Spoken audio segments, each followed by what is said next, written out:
A very familiar piece of music in Melbourne on television, particularly on Channel 9. It was their very first news theme.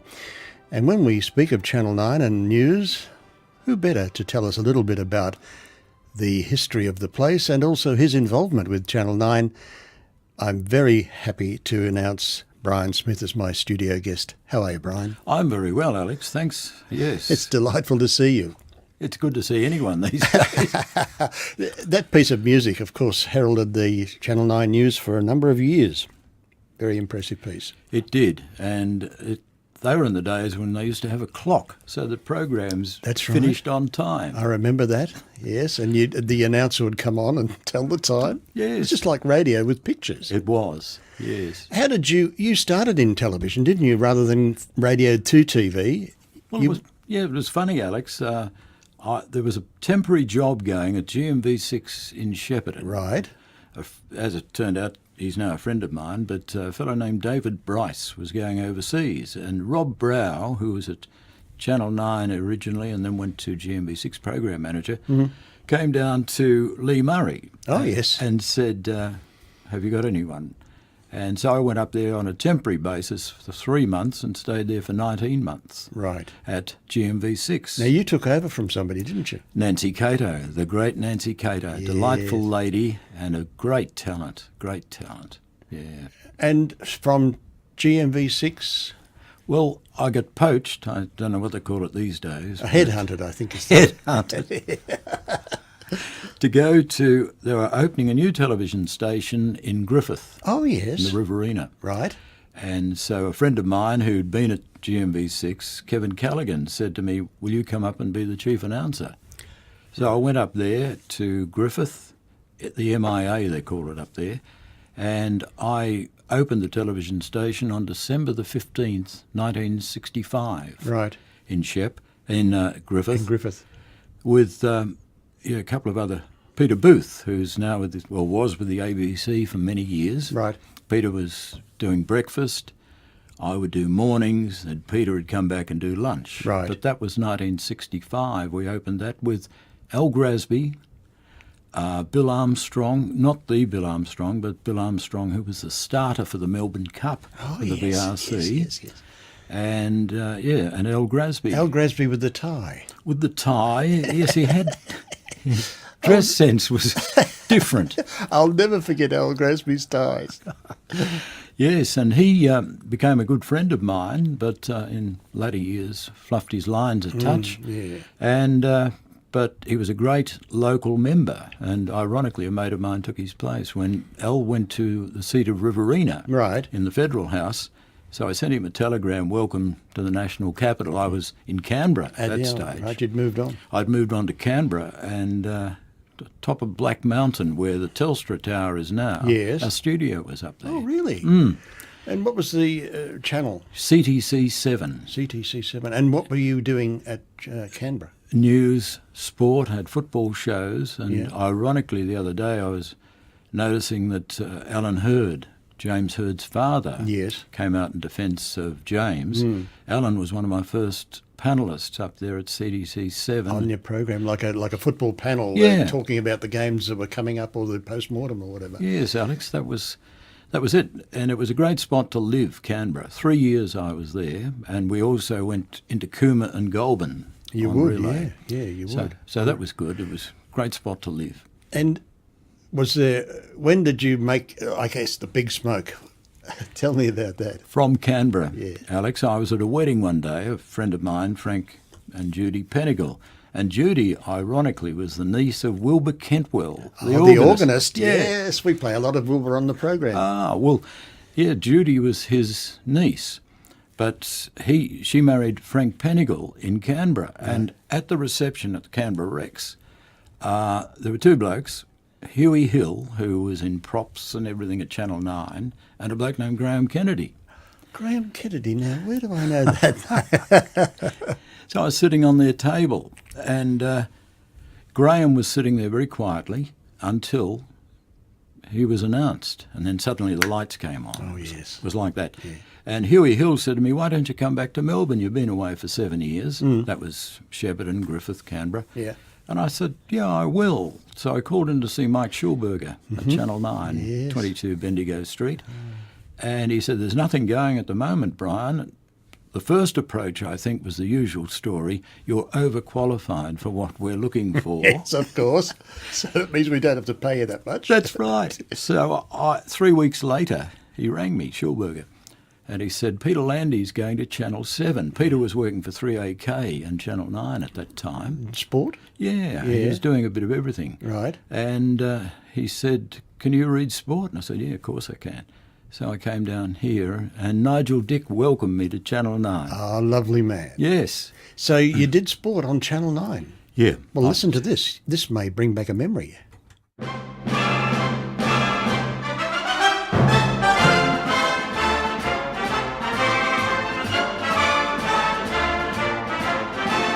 Sports Challenge. Oh, yes. Those sports themes got you in those days. They did. I have most of them, I think, and that one is a particularly good one. I also like the cricket one from Channel 9 too. Oh, yeah. It's a great piece. Yeah, and that piece that Mojo, Johnson and they started the World Series cricket. That's right. theme. Yeah, that's right. Alan, Wonderful. yeah. But that was a catchy So tune. sport on Channel 9, and you then sort of, I think you did a bit more than just sport though, didn't you? I did. Opened your wings sort of. Well, I was doing news. Yeah. In fact, I was doing news, the main bulletin, for a while. I took over from a bloke named John Bailey. Oh, yes. And John went to Channel 10 or O, I think it was. It was then. O, yeah. And he did a show there, but he had a throat problem, and unfortunately it virtually forced him off air. But he ended up in Sydney writing for Lawsey, for John Laws. Right. But John, what happened, I was at 9 for 2 years, and John Sorrell came along as news director. Right. And he said, well, Smithy, I'm bringing Jack Cannon in to read sport. What are you going to do? And I thought, well, what do I do? So I went to 3UZ for a couple of years under the great Lewis Bennett. Oh, what a wonderful radio man. He was. How did you find him? Great. Yeah. I get that from everyone I've spoken to who's worked for Lewis Bennett. He was a wonderful man. He was probably the best manager I've ever had. And that's not putting any others down, but No. he was a step above. Yes. He was a fine man. I remember I signed a contract with him, and he said, well, we better have a beer on that. And I looked at my watch, it was 10:15 in the morning, and I said, well, sorry, Mr. Bennett, it's a bit early for me. But he said, if you ever get down to Macrae, there's always a cold one in the fridge for you. But he was just a nice guy, dapper guy, bow tie, always dapper. Well, they were in those days, and I remember the late Dave Worrell, who was the manager at 3DB. When he passed away, Lewis Bennett said, well, thank goodness for that, because, not in a bad way, but now 3UZ can be number one, because he just held homage, or paid homage to Dave Worrell as a manager at 3DB. Yeah, he was a good man too. Yeah. We were lucky in those days, but there were other managers at various stations around the country who took pride in telling people that they wouldn't pay 1 cent over the award. That was their proud boast. Yes. So announcers who went to the country back in those days struggled a bit. Yeah. The locals thought that you were on cloud nine, really, because you were the local personality, but it wasn't quite like that. I dropped money to go to the country. Yeah, well, you did, I think, and you had to, for the sake of advancement. Let's have a music break. You love music. You were telling me you collect a lot of CDs, and you brought in some beautiful music here. We're going to play a track. This is Ginger Rogers with Cheek to Cheek. Oh, great. It's an Irving Berlin number, and I think we'll enjoy it.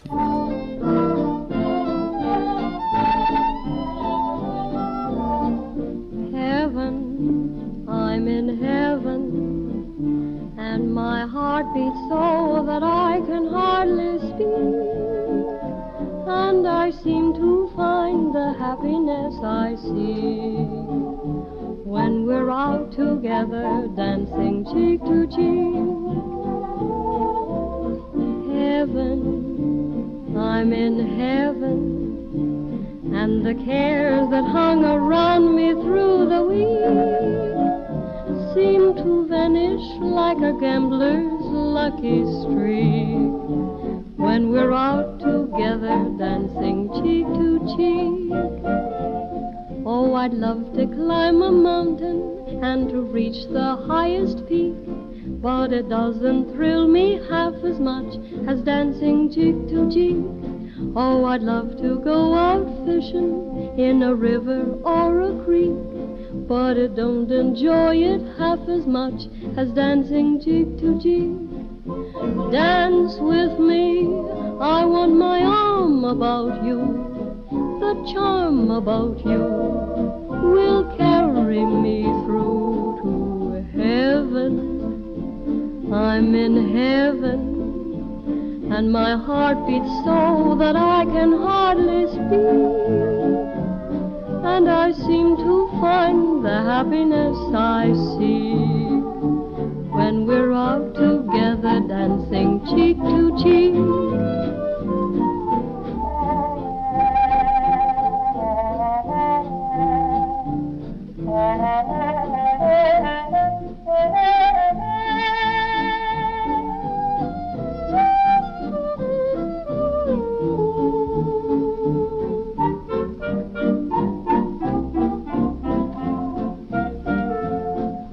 I'd love to climb a mountain and to reach the highest peak, but it doesn't thrill me half as much as dancing cheek to cheek.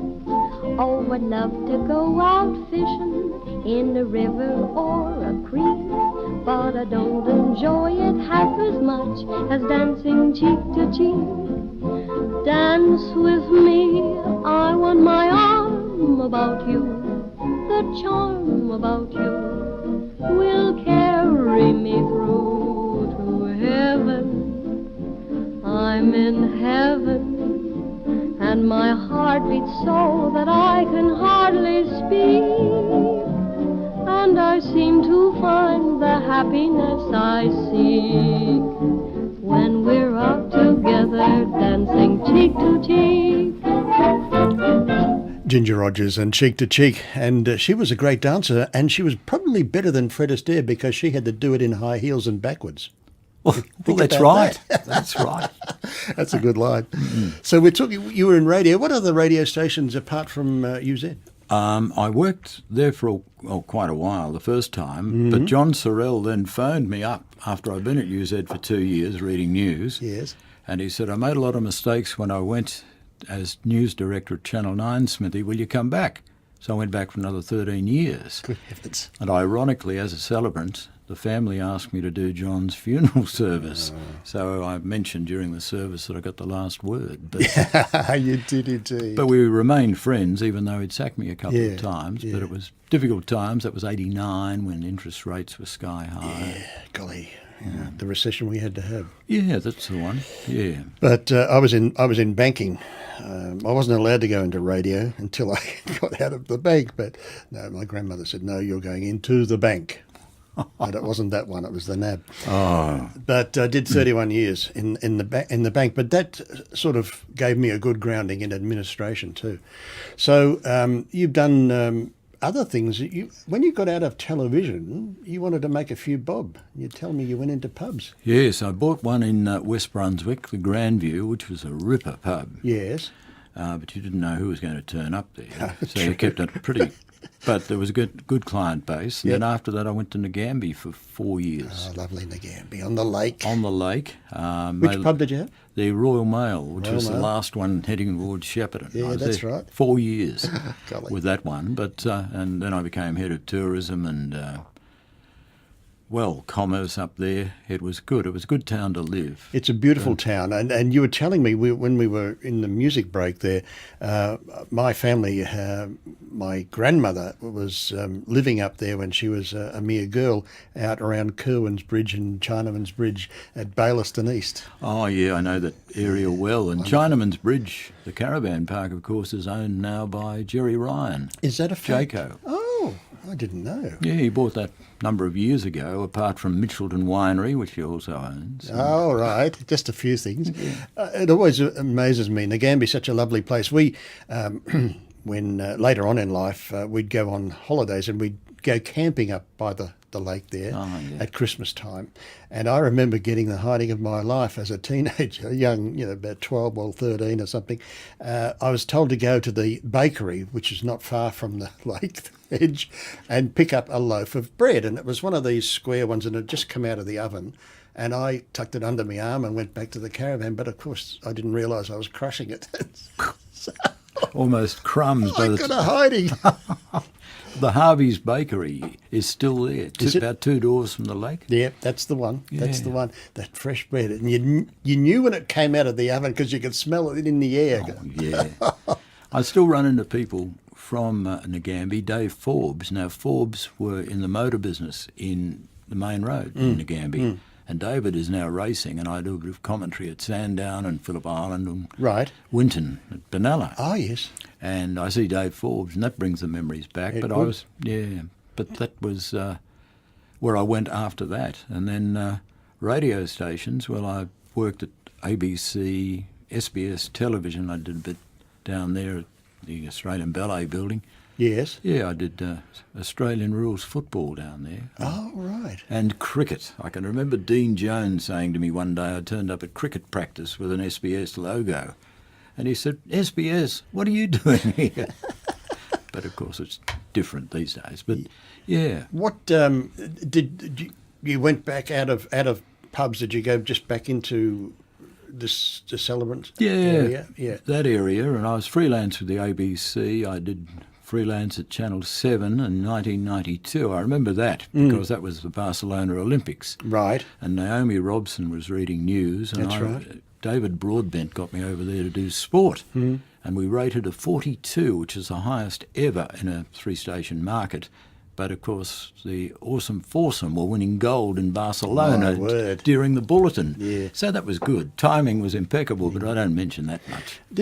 Was Gordon Bennett there at the time? Yeah, Gordon was there. I've known Gordon. What a lovely man. Well, he's been there 60 years. I know.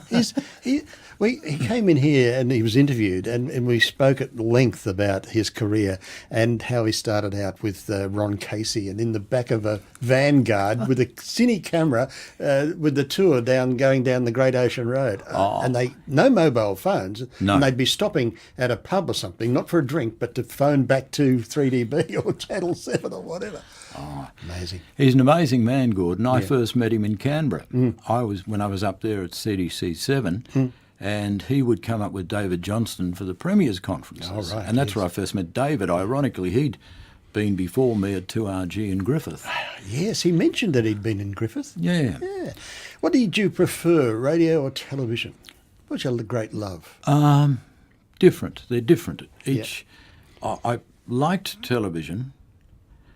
You have some funny moments on television. I remember sitting there doing soccer pool results one Sunday morning in the Channel 9 studio. We used to do soccer pools live, and suddenly I felt some claws in the inside of my left thigh, Right. which is a bit off-putting while we're live to air. I imagine. And I looked down, and I didn't know what it was, a rat or something, but it turned out to be one of the cameramen had been given a kitten that morning, and he'd let it loose in the studio. Well, I think my voice went up about 3 octaves, and I could have come out with anything. But, so I worked then I went into news, and I was doing those news breaks. I did about 5,000 of those in 3 years. Oh, cubies. But the most moving one of those was, of course, the Russell Street bombing. Yeah. And I was on air that day live right throughout the country, because the interstaters couldn't get enough of it. Because it was dramatic as it was, and It was amazing. Melbourne changed. Melbourne's changed a few times since, but that particular one, I remember I was in America, and my friend and I were sitting on a plane in St. Louis waiting to take off, and the chappie in front of me had a newspaper open. It was on page 4 of this St. Louis morning paper, bombing in Melbourne, Australia, and we just I said, "Can I borrow your paper?" And it was, I went to tears. It was dreadful, heart-wrenching. Well, it was, yes. And I knew quite a few of those You would have done lunatics because I used to go to Pentridge and talk to the prisoners. They had a sporting club out there. Golly Moses. Let's take another music break, shall we? Yes. All right. It's Vince Hill. This is one of your favourites, isn't it? It is. Edelweiss Yes. from Sound of Music. Yes, Let's it is. listen to it.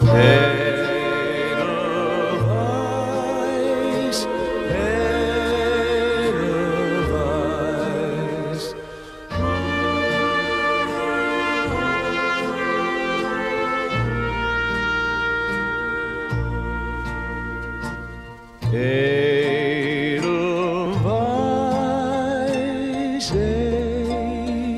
Edelweiss. Every morning you greet me, small and white, clean and bright.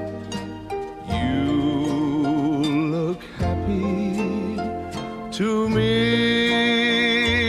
me, blossom of snow. May you bloom and grow, bloom and grow forever.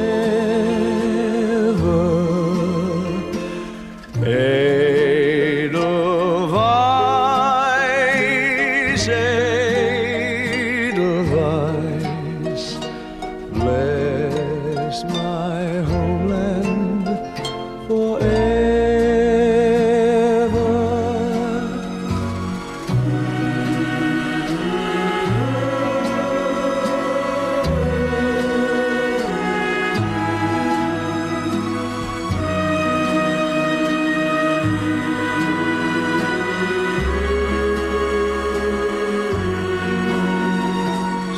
Small and white, clean and bright, you look happy to meet me. That's a lovely song from a lovely show. And I remember seeing June Bronhill in the Melbourne production here. And that was one of the first show albums I ever had, was The Sound of Music with June Bronhill. What a great talent. Lovely, lovely lady and a lovely singer, and quite often requested. I mentioned to you before, quite often requested. You tell me you've got this great love of motorsport. Yeah, I have. Lucky enough to go to the States 3 times with Alan Moffat when he was racing the Mazdas Yes, over there in yes. Daytona Beach. Daytona 500 and all that sort of stuff. Yeah, well, it was very interesting. And I used to go to Calder, of course, with Bob Jane. Bob Jane, back yes. in the day, and Light Car Club at Sandown and Phillip Island down there at Phillip Island. I still do a bit of commentary there. Oh, really? And is that for the For the is it club. For the club, Yeah. like to the course? Yep. Course Yeah. broadcast. Oh, that's Yes. great. Well, it keeps your hand in, doesn't it? Well, it does, and I keep coming up. As I said, David Forbes from Ngambie, I hadn't seen him for about 12, 15 years until I spotted him running a Falcon at Sandown.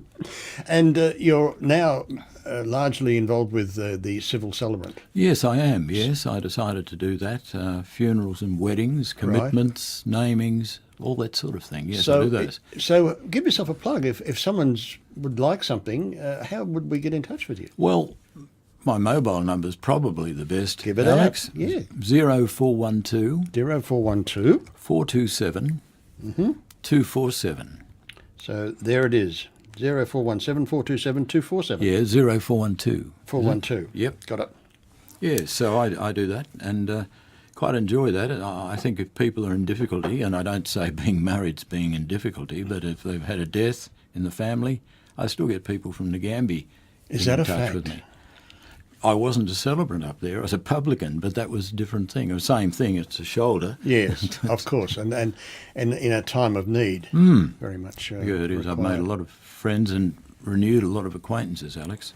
Well, it's been an absolute delight to welcome you, and it's fascinating to hear what you've had to say and your long career. Well, it is, and I do things like the Bomber Command service at the Shrine. I host that every year. Excellent. Thank you very much, Brian Smith, for being my studio guest. Thanks, Alex. It's been a pleasure.